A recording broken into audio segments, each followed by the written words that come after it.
out. Let's go over to Ryan, who is painting his own ceramics down at Color Me Mine studio. I think he might be cooking his. Right. We're all done with the painting, but now Brenda's going to show us what happens after we're done the painting, because it's a little bit more to making our pieces look perfect. So what do we have here, Brenda? Okay, so we have clear dipping glaze here. So once your painted pottery is actually dry, we're going to dip it into the clear glaze, like so.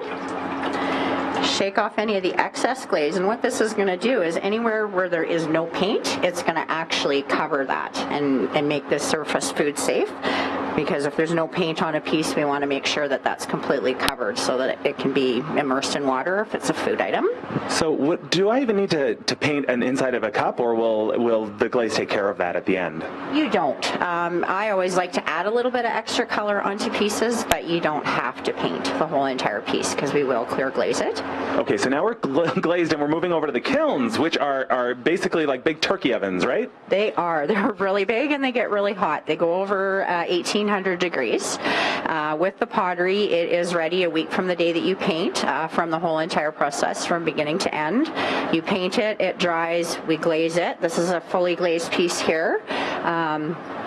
And then what we're going to do is load it into the kiln. So any drip marks or over crossover lines or anything like that, we always palm sand them. And then I'm going to get a stilt and switch over to here, because we do not want to have a painted item sitting flat on the shelf.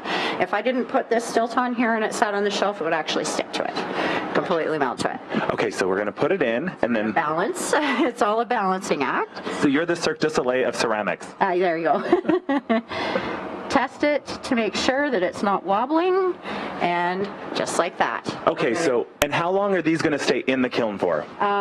Every kiln runs a little bit different in temperature. Ours in Kensington here runs around 7 hours and 19 minutes approximately. But the whole entire process, from the time I load it, start it, to the time I can actually open it and start touching pieces, I like to say is about 24 hours. Awesome, and then you have this. You have the finished pieces. Ta-da! 7 hours in advance. So this is your finished piece. This one has been unloaded, so some of them are not on the stilts like this, but this is what we do, and it's just like a nice jigsaw puzzle. It's beautiful. Well, that's the finished piece. Now I got to get to finishing my piece, but Color Me Mine has more ideas for ceramics, so we'll show you those in a few moments. Fantastic, Ryan. You know what? I wonder if anybody's going to be coloring your shirt too. Maybe we should color your shirt something. That'd be fun.